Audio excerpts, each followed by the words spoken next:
Okay, I should start this interview by saying thank you so much for taking the time out to sit down and chat with me.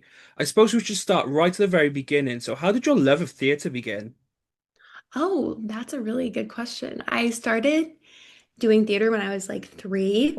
Um, so it's kind of been like my whole life type of thing. And especially when I was really young, I was very like insecure and nervous.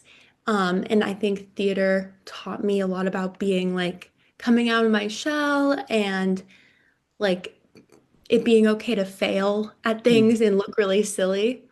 So I feel like that's what kind of drew me to it, that I was able to build confidence kind of through doing that. Oh, amazing. And so, how did the sort of writing side get introduced? How did you get into writing shows? Yeah.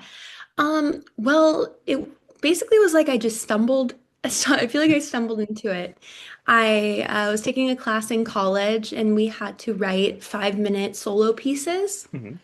inspired by different solo artists. And after after the course ended, I really liked some of what I had written, so I kind of kept workshopping it and expanding it into this full-length piece. But before this, I've never written a play before. I Wow. never really thought of myself as a writer. Hmm. So this was kind of like my first foray into that. So you wrote it with it being a solo show in mind from the beginning. Yeah, it was always kind of going to be a solo show. There's like pieces of like poetry that I had written and little scenes and stuff that all made their way into it, but I was pretty confident it would be a solo show right from the beginning. Well, amazing. So obviously you said that they sort of come out of college and this Yeah. assignment, but where did the actual idea of joining the club come from? What inspired the story? Yeah, so the story is really inspired by like my own life Mhm. experiences. I think when I was in college and I was dealing with sexual assault, it was a very difficult, and Mhm. the only way I kind of really knew how to process it was through art because that was something I was so comfortable with. And that's kind of what led me to generating like a little bit of poetry and a little bit of like this. And then the solo show class really was allowed me to focus in on it. And I feel like I've drawn so much from my own life and experiences, but as the show has grown, I've taken so much from my friends and other people that I know. Hmm. So hopefully it has more of a universal feeling, not just super specific to what I dealt Hmm. with. Obviously, you mentioned that it's inspired by a traumatic event. Mhm. So what is it like taking such a traumatic experience and taking it to the stage? You kind of reliving that again? Mhm. Hmm. Yeah, it's definitely difficult. It's easier on some days and harder on others. Work I work really hard for the experience not to be me Hmm. reliving it, and I think that part of what helps that is focusing on the audience instead of just a cathartic experience emotionally for me. To be able to share something with the audience, and what I've noticed from the audience is people will share things with me that are so personal, Hmm. maybe that they've felt compelled to share by the content of the play. And using that as the motivator really is really helpful. And then also, I just have like silly things that I do. Like, I always chew gum when I'm done with the show, mint gum, because it makes me feel like I'm like woken back up and back into the world. So, funny things like that, but then also focusing on the audience as much as possible really helps. Obviously, you mentioned this sort of keeping that segregation between yourself and the character, but was the idea always for you to perform in this show? I think yes, I always had the idea of me doing it. I really love the solo show from Heidi Schreck, what the Constitution means to me. Hmm. And she wrote that from her own experience and took it. And that really resonated with me. I felt like the so much of this play, I mean all of it, is really just written in my own voice. Hmm. And my humor and my personality, I think, are so clear in the writing. So I really couldn't imagine at this point like Hmm. handing it over to anyone Yeah, else. totally. Obviously, you mentioned the traumatic events, you being the solo performer and you writing the show yourself, which is obviously must be really sort of anxiety inducing and stressful. So, how have you found sort of balancing the writing and the performing yourself? Yeah, I think the thing that has kept me totally sane is having a team around me. Hmm. Like I am writing and acting in it, but I have a director and I have a producer Mm. and I have this lovely team of people who are able to build it out the world so that it doesn't feel like it's just me like going up and doing whatever. Like an amazing costume designer to help me feel like I'm entering a character Mm. world, and a director so that we can focus on um, theatricalizing the Mhm. experience instead of just me reliving it. And I think this has like kept me on track. Also, just having some people to go to and be like, I'm freaking out. Like, tell me it's gonna be okay. Tell me it's gonna be fine. And I feel like that's really helpful too. Totally. And obviously, the sort of rehearsal process must have been somewhat difficult, getting ready for the show. So, what has Mhm. that experience been like for you? Yeah, I it's definitely tough, but I think that my director Kelly has a Hmm.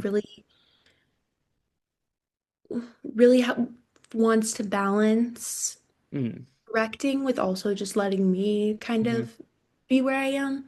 And I think that's really helpful. And she's really focused on not doing the piece too many times that I like that it gets too Mm. stuck or I go crazy or I emotionally am too deep into it, which I think has been really great. I think that's been really helpful in rehearsal. And then just being able to show it like just pieces of the script or just short pieces of it to different people and Mm. allowing them to kind of farming inspiration from them has been really helpful to keep it not so insular. Mm. And so, when you were building the show itself, did you write it all in one sort of succession, as in this happened, then this happened, or has there Mhm. been some change in orders or sort of fitting parts together? Yeah, totally. There's definitely been some like fitting things Mm. together to make the narrative more clear. I think one Mm. thing about the play is it's not like a straight like the beginning of the play is one day and then I go to the Mm. next day and next day and next day. It really jumps from when I'm like 11 to all the way up through Mm. now. So there's a lot of gaps and stuff like that and those things were kind of condensed or maybe rearranged in a way that made a little bit more sense. And additionally, the of the traumatic event, it was Mm. kind of a combination of two events that Mhm. happened, and I've taken, what details are helpful to me from one and what details are helpful to me from another. But also I keep it very ambiguous. I don't Mhm. really go into a lot of detail about it because it's really important to me that the audience is able to input themselves into like my Mm. place to think of their situation or a situation of someone they care about instead of just thinking like, oh, well, this happened to her and this didn't happen to me and Mm. like trying to find all the differences. Yeah, fantastic. So you mentioned the jumps in time. So Mhm. as a performer, how do you find those different sort of time sections? Does it change the way you approach a scene or how you perform the character? Yeah, it definitely does. I have a lot of fun with a segment of me in like high school going to buy a vibrator and like that version of myself that was like so freaked out and excited is really fun to embody. And the version of me like in middle school going through sex ed for the first time, I have a lot of fun finding these different versions of myself that have existed but are so different from where I'm at right now and contrasting that with some of the more difficult scenes Mm. further on. I think that I'm able to kind of show a growth of myself as a Mm. person and a more of a spectrum of emotions and experience. Totally. Obviously, we've talked about the sort of the show building and the writing and it coming the directorial side. But obviously, you got a fairly exciting announcement recently that you are heading to the Edinburgh Fringe. So, Yes, what was it like getting that sort of notification, that message? it was so incredible. And and like a year in the making, Mm. really. I, about a year ago, I had only just heard of the Edinburgh Fringe a little bit. And over the last year, it has become such a focused goal for me and the team. Mm. And when we were able to really secure enough donations Mm. and support that we were able to make that happen, and we were able to find a venue that wanted us, it was just like I was so happy. I think I could Mm. have like cried. And I have had so many moments like that, seeing Mm. our press release, seeing our poster, like every little Mm. step that we take towards getting there is so thrilling, and I'm just so grateful. Like I really couldn't believe that this is happening. Mm. And obviously, this is your first experience of the Edinburgh Fringe, this year will be. So, do you think there's added pressure going there for your first time? There's definitely a little bit, Hmm. especially because it's some of the best, Hmm. most common advice I've heard is go a year before you want to go and just like scope it out, see what it's like. And I did not do that. So I'm really relying on a lot of incredible people who have already went, giving me all this information. And I do think there's definitely some pressure on going for the full 3 weeks. Wow. So a full run, I really want to make that successful and have the show find its audience. So it's definitely nerve-wracking, but I'm really happy that I'm not going alone. Mm. My producer is coming, my director is coming, and just some like family and friends support. So that's gonna hopefully make it easier. Mm. So, how are you getting ready? Obviously, you mentioned you haven't done the classic Scout the year before, but how are you preparing for the Edinburgh Fringe? Yeah, so obviously rehearsals Mm. and edits, since I'm also the writer, edits are kind of like a constant, I feel like there'll probably be edits between the first show at the Fringe and the last show. There's no way that the script's gonna go through all the same. So it's still doing a lot of that. And then also to prepare, I've heard there's a lot of stairs in Edinburgh. So I'm like trying to get some workouts in to prepare for all the stairs that I guess I'll be doing. And also just things like working like rehearsal and like training my voice to be able to Mhm. do the show every day. Just little things like that. So that hopefully I heard everyone gets sick, but hopefully I won't be. Mhm. I'll be a little strong. We'll see. So we are coming to the end of my questions, but I do have a couple more. So how Mhm. would you describe the show to someone who's not heard it before? Yeah. So I would describe Join the Club as a dry, witty adventure through sexual misadventures. Uniquely from the perspective of a Gen Z person with dating apps and Tinder and hookup culture and porn and everything that makes dating in for this Mhm. generation particularly difficult or particularly different. And I think the show, while it does have a heavy theme, is actually mostly very funny and pokes fun at the ridiculousness of Tinder and Mhm. everything like that. Oh, fantastic. And if they like the sound of the show, where can they get tickets and how can they stay up to date with you? Yeah, so if you are interested in the show, you can get tickets on the Edinburgh Fringe website. The play is called Join the Club, a story about the sex you never wanted. And you also can follow us on all social media at Join the Club Play.